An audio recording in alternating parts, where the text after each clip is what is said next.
LAC पर धोखा देने वाला चीन अब धीरे धीरे बैकफुट पर जा रहा है। चीन की रही सही चालबाजी रक्षा मंत्री के लेह दौरे से खत्म हो जाएगी, क्योंकि शांति का संदेश देने वाला भारत आक्रामक मूड में है। रक्षा मंत्री राजनाथ सिंह की मौजूदगी में भारतीय सेना ने शक्ति प्रदर्शन किया और चीन को क्लियर मैसेज दिया। भारत ने साउथ चाइना सी में भी चीन की दादागिरी को चैलेंज किया है। इस रिपोर्ट में आप देखिए कैसे पर्वत से सागर तक ड्रैगन की घेराबंदी की जा रही है।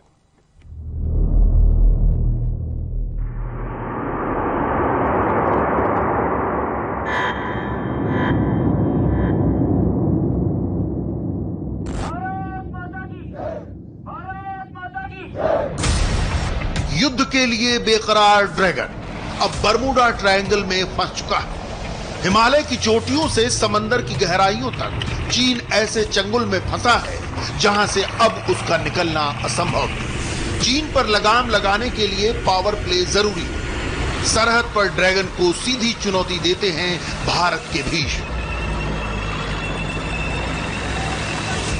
समुद्र तट से करीब 4,500 मीटर की ऊंचाई पर यह हुंकार यकीनन बीजिंग तक सुनाई पड़ी होगी। भारत माता की जय! भारत माता की जय!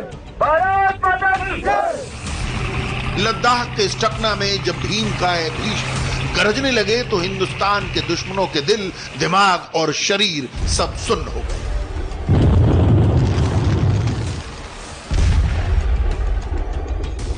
टैंक की हेलफायर से बचे दुश्मनों के खात्मे के लिए आसमान से हिंदुस्तानी बाज झपट पड़े। ये भारत के पैरा कमांडो ट्रूपर्स हैं जो सुपर हरक्यूलिस C-130J विमान से छलांग लगा रहे हैं। मकसद है भीष्म के घातक वार से बचे दुश्मनों का सफाया।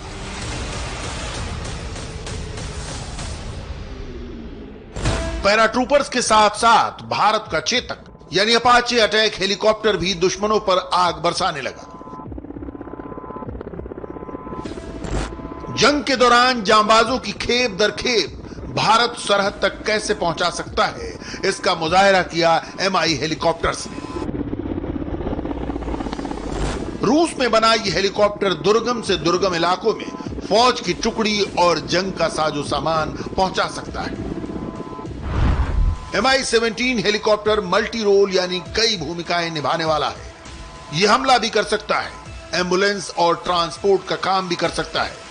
MI-17 का फ्लाइट नेविगेशन किसी भी समय किसी भी मौसम में काम करने में सक्षम है। भारत का यह विमान 6,000 मीटर की ऊंचाई तक उड़ान भर सकता है।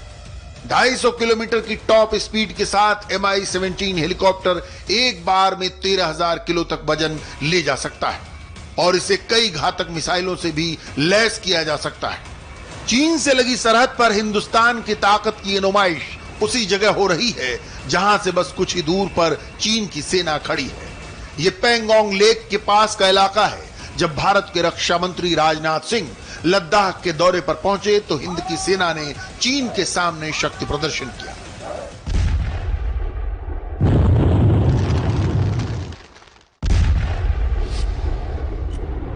अब आपको इस युद्धाभ्यास में शामिल हिंदुस्तान के जवानों और हथियारों के बारे में बताते हैं।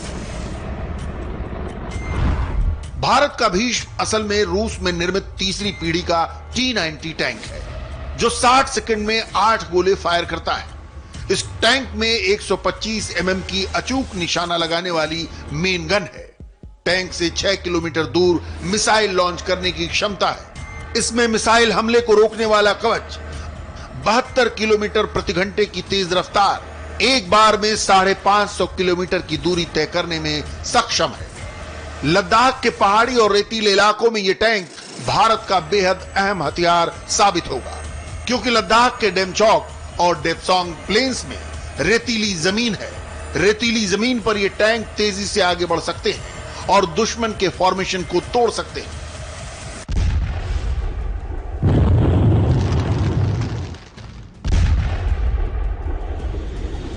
ये पैरा SF कमांडो है। LAC जैसे इलाके में अगर दुश्मन के साथ जंग होती है तो ये पैराट्रूपर्स काफी अहम रोल निभाते हैं, क्योंकि ये स्पेशल कमांडो दुर्गम इलाकों में ऑपरेशन को अंजाम देते हैं। ये कमांडो पानी के अंदर भी 1.5 से 2 घंटे रह सकते हैं। पानी के नीचे ये 6 किलोमीटर प्रति घंटे की रफ्तार से आगे बढ़ सकते हैं। फाइटर जेट्स को लेजर के जरिए टारगेट आइडेंटिफाई करने में मदद करते हैं। पैरा एसएफ कमांडो ने ही सर्जिकल स्ट्राइक को अंजाम दिया था। देश के रक्षा मंत्री के सामने भारत के अपाचे हेलीकॉप्टर्स ने दुश्मन को दहलाने वाली ताकत की नुमाइश की। इन्हें हाल ही में भारत ने अमेरिका से खरीदा है। अपाचे अटैक हेलीकॉप्टर की फ्लाइंग रेंज 550 किलोमीटर तक की है। इसकी रफ्तार 350 किलोमीटर प्रति घंटे की होती है। इसे रेडार पर पकड़ना मुश्किल है। इसमें 16 एंटी टैंक मिसाइल छोड़ने की ताकत है। ये M230 चेन गन से लैस है जो 1 मिनट में 650 राउंड गोलियां दागने में सक्षम है। Apache helicopter air to air hellfire missile से लैस है। भारत ने यह शक्ति प्रदर्शन वास्तविक नियंत्रण रेखा के पास उस इलाके में किया जहां से कुछ ही दूरी पर चीन और भारत के सैनिक आमने सामने खड़े हैं। यह तनातनी सरहद में कई जगहों पर अब भी जारी है। इसीलिए रक्षा मंत्री सरहद के पास पहुंचे और चीन पर सीधा निशाना लगाया। भारत ने युद्ध की यह ड्रिल इसलिए की ताकि चीन युद्ध से बाज आए, पर अगर चाइना ने कोई हिमाकत की तो हिंदुस्तान उसके लिए रेडी है। हम अशांति नहीं चाहते, हम शांति चाहते। हमारा चरित्र रहा है कि हमने दुनिया के किसी भी देश के स्वाभिमान पर चोट पहुंचाने की कभी कोशिश नहीं की। लेकिन यह भी मैं कह देना चाहता हूं 2 टूक शब्दों में, यदि कोई दुनिया की ताकत हमारे स्वाभिमान पर चोट पहुंचाने की कोशिश करेगी तो उसे किसी भी सूरत में हम बर्दाश्त नहीं करेंगे। उसका हम मुंहतोड़ जवाब देने के लिए भी तैयार रहेंगे। स्ट्रेटेजिक भी और डिप्लोमेटिक भी। भारत के इस पावरफुल प्रेजेंटेशन का मैसेज बिल्कुल सिंपल है और क्लियर भी।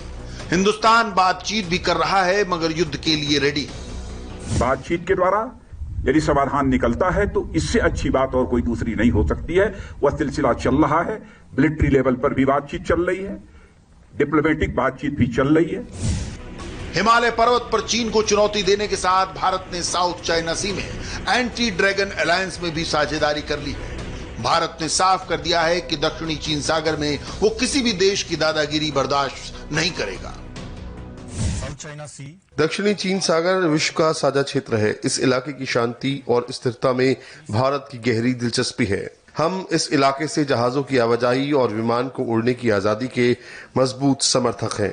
भारत इस अंतर्राष्ट्रीय समुद्री क्षेत्र से आबाद गति से कारोबार का समर्थन करता है जो अंतर्राष्ट्रीय कानूनों के दायरे में आता है, खास तौर से संयुक्त राष्ट्र के लॉ ऑफ सीज के अंतर्गत। भारत का ये भी मानना है कि इस इलाके में किसी भी मतभेद को शांति से हल किया जाना चाहिए और इसके लिए कूटनीतिक प्रक्रियाओं का पालन होना चाहिए। किसी भी विवाद को हल करने के लिए ताकत का इस्तेमाल नहीं होना चाहिए, ऐसा हमारा मानना है।